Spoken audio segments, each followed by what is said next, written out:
ఏమిట్రా నిప్పు కోళ్ళ చూస్తున్నా? మీ బాబు పెట్టుబడి అదే, నెత్తి మీద పెట్టుకుని బయలుదేరు.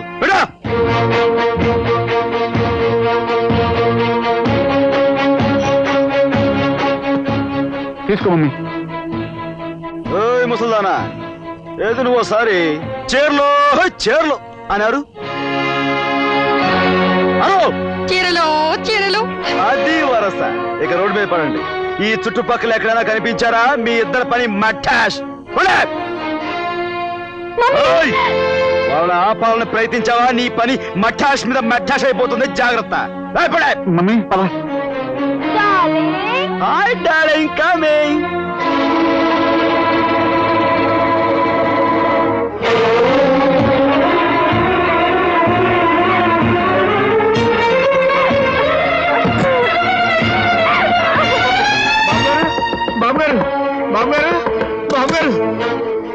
ఏమిటి రాడు? ఏమైంది?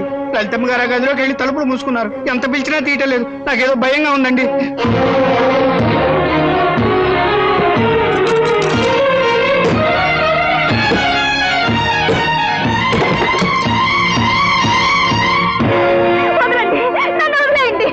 నన్ను చావనివ్వండి.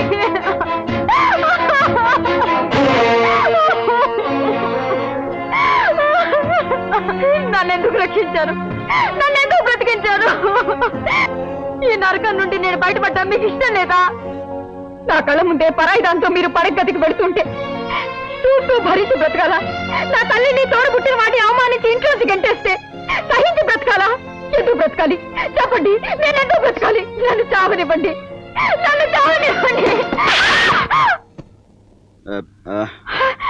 లాగి గో మీద కొడితేనే గానీ చెప్పిన మాట వినేటట్లేవు. ఈ కొంపెలా కొల్లేరు కావడానికి కారణం నువ్వే కదా లలితమ్మా. లలితమ్మా? అవును, మరి స్నేహితులు భార్యవి, ఇంకెలా పిలుస్తారు? గౌరవంగా అంతే. ఏమిటి ఏమిటి మీరనేది? మీరు అనుకున్నట్టుగా నేను మీ ఆయన్ని కాను. మీ ఆయనకి మంచి క్లోజింగ్ ఫ్రెండ్ని. నా పేరు నాగరాజు. నాగరాజా? మీకు అర్థమయ్యేటట్టు అన్ని వివరంగా చెప్తాను, వినండి. ఓ రోజు మీ ఆయన నా దగ్గరకు వచ్చాడు. రవితేజ్ గారికి మనల్ని ఎదిరించే ధైర్యం లేదు. ఆ స్టంట్ మాస్టర్ ఇదంతా చేస్తున్నాడనే నా అనుమానం. ఈ విషయం మీకు ముందే చెప్పాను, మీరు వినిపించుకోలేదు. నేను ఆ సంగతి ముందే చెప్పాను. వాడు ఓపెనింగ్లు కటింగ్లు చేసేస్తున్నాడని చెప్పేసి ఈ పెద్ద మనిషి వినిపించుకుంటేగా. అందుకే అనుభవిస్తాడు, అఘోరిస్తాడు, అడుక్కు తింటాడు. నేనేం చేయబోతున్నానో నువ్వేం వివరంగా చెప్పక్కర్లేదు. సరేనయ్యా, ఇంతకీ అసలు రవితేజ గారు ఎక్కడుంటాడు? నా లెక్కే కరెక్ట్ అయితే రవితేజ గారు నాగరాజు ఇంట్లో ఉండి తీరాలి. ఆ విధంగా మీ ఆయన్ని మా ఇంటికి పంపించి నేను ఇక్కడికి వచ్చాను. ఇలా ప్రవర్తించి మీ అందరినీ కాస్త ఇబ్బంది పెట్టాను, మరి తప్పలేదు. మీరు చెప్పి నేను నమ్మలేకపోతున్నాను. నేను వెంటనే ఆయన్ని చూడాలి. నన్ను క్షమించమని అడగాలి. నన్ను ఆయన దగ్గర తీసుకెళ్ళండి. పదండి. తొందరపడితే కొంపలు అంటుకుపోతాయి. మనం ఆడే నాటకం అంతా బయటపడిపోతుందండి. మా ఎక్స్పర్ట్ వాళ్ళకి ఈ విషయం తెలిసిందనుకోండి, వాళ్ళు మొత్తం అల్లా కల్లోలం చేసేస్తారు.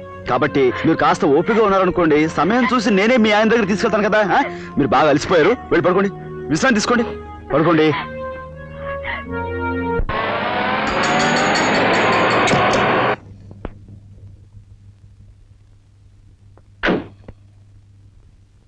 బాబు, ఇక్కడ స్టంట్ మాస్టర్ నాగరాజు ఇల్లు ఎక్కడా? ఈలేనండి.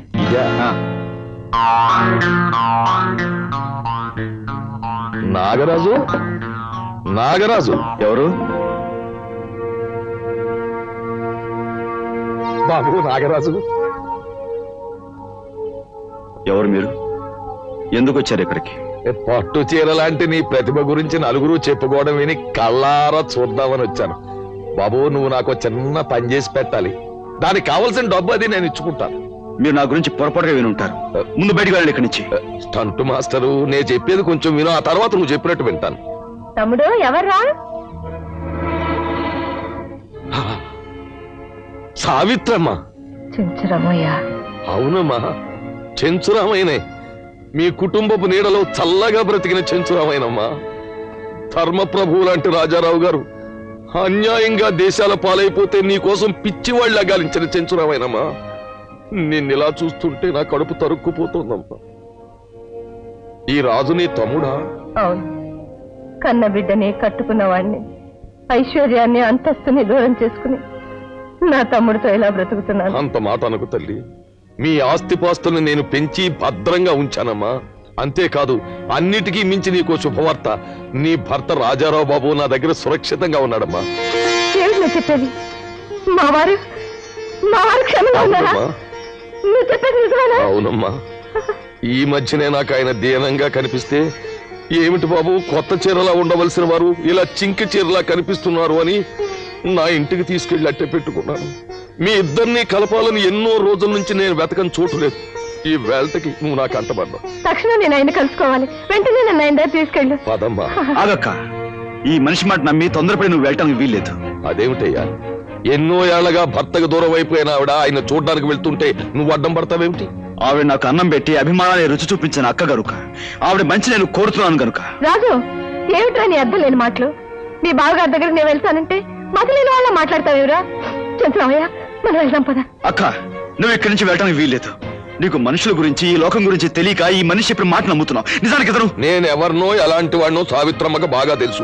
అయినా తోడబుట్టిన వాడు అక్కగారి కాపురం నిలబెట్టడానికి చూడాలి గాని పాడు చేయడానికి కాదు. రామా.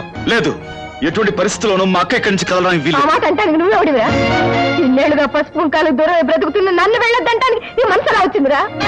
అక్క, అంత మాటలకు నేను కోరుకునేది నీ సౌభాగ్యాన్ని.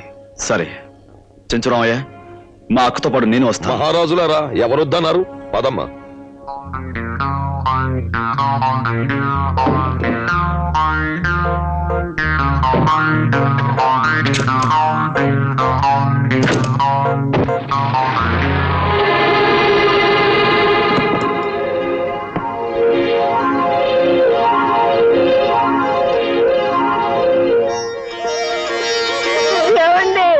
ఏమి డాక్టర్ గారు, ఎలా ఉందని పరిస్థితి? ఏం పర్వాలేదండి, ఇప్పుడే ఇంజెక్షన్ ఇచ్చాను. అరగంటలో స్పృహ వస్తుంది.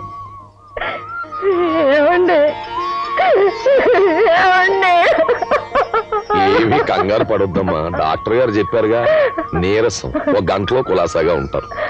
చూడు నాగరాజు, నేనేదో సినిమాల్లో కిడ్నాపింగ్లు చేసే విలన్నని, నేను చెప్పేవన్నీ అబద్ధాలని నానాలరే చేశావు. చూసావుగా మీ బావని. సరే, ఆయన లేచే టైం అయింది, వాళ్ళు కష్ట సుఖాలు మాట్లాడుకుంటారు. మనం ఎందుకు ఇక్కడ? పద.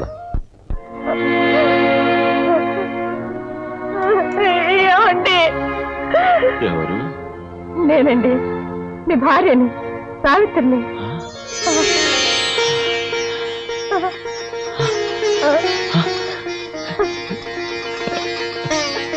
సావిత్రి, సావిత్రి. ఏమండి, మీరుండి కూడా ఇన్నేళ్లుగా పసుపు కుంకాలు దూరమై దిక్కుమాల బ్రతికానండి. దిక్కుమాల బ్రతికాను. ఆ చంద్రరావయ్య మన పాలేడు దేవుళ్ళ నన్ను మీ దగ్గరికి తీసుకొచ్చాడండి. అంటే అంటే నిన్ను కూడా ఆ దుర్మార్గుడి బోన్లోకి తీసుకొచ్చాడన్నమాట. ఏమిటండి మీరనేది? అవును సావిత్రి, మన బతుకులు ఇలా అవడానికి కారణం ఆ చెంచురామయ్యే సావిత్రి, ఆ చెంచురామయ్యే. ఏం లేదు నాగరాజు, నా మటుకు నేను మర్యాదగా వ్యాపారం చేసుకుపోతుంటే ఆ రవితేజ గాడు అడ్డం పడి నన్ను నానా బాధలు పెట్టి నా బిజినెస్ ని చివరికి సిరిగిపోయిన సింకి షేర్లా తయారు చేశాడు. నువ్వు ఎలాగైనా ఆడిని తప్పించేసి ఆడి పొజిషన్ లోకి నువ్వు వెళ్ళిపోతే ఆడ ఆస్తి మన ఇద్దరం గిల్లేసి నవిలేయచ్చు. కుర్రాన్ని నేను నవలగలను, ముసలాడివి నువ్వు నవలగలవా అని. నవలడం వరకు పర్లేదు. దా కూర్చో. అదా కూర్చో. ఇంతకే నేనేం చేయాలో చెప్పు. అవన్నీ ఇప్పుడే చెప్పేసుకోవాలా? రేపు చెప్పుకోవచ్చు. నువ్వు ఒప్పుకున్నావు, నాకు అదే 10,000. నాగరాజు, నువ్వు స్థిమితంగా మందు కొట్టు. కంచి పట్టు చీర టైపు, అదే నీ భాషలో లపాకి, నీ కంపెనీ ఇస్తుంది అంతే.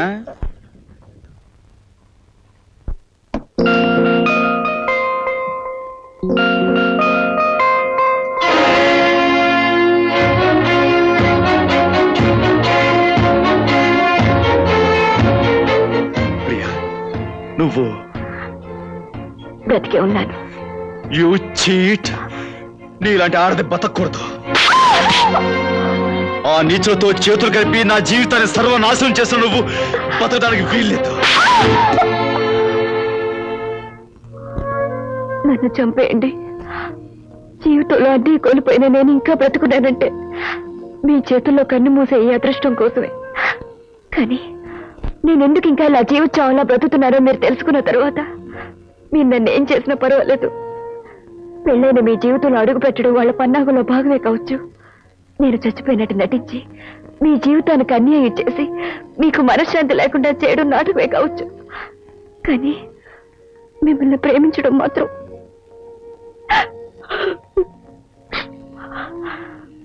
ప్రేమించినట్టు నాటకం ఆడడం మొదలుపెట్టిన నాకు ప్రేమంటే ఏమిటో మొదటిసారిగా తెలిసింది. కట్టుకున్న దాని వల్ల మనశ్శాంతి లేని మగవాడు మరో ఆడదానికి ఎందుకు దగ్గర అవుతాడో అప్పుడు అర్థమైంది. మీకు లేని మనశ్శాంతిని మీకు అందించి నాకు అందని అనురాగాన్ని నేను పొందాలనుకున్నాను.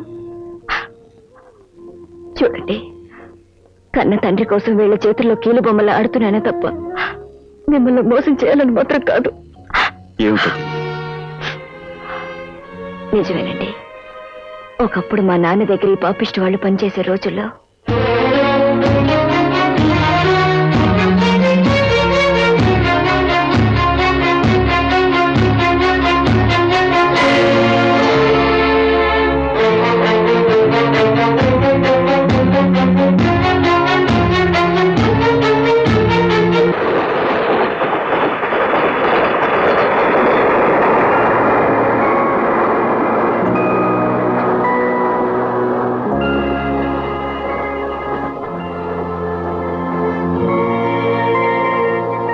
తాను నమ్మిన చెంచురామయ్య, తనకు ద్రోహం చేసిన మనిషిగా నమ్మే బ్రహ్మాజీ ఇద్దరూ తోడు దొంగలని తెలుసుకున్నాడు.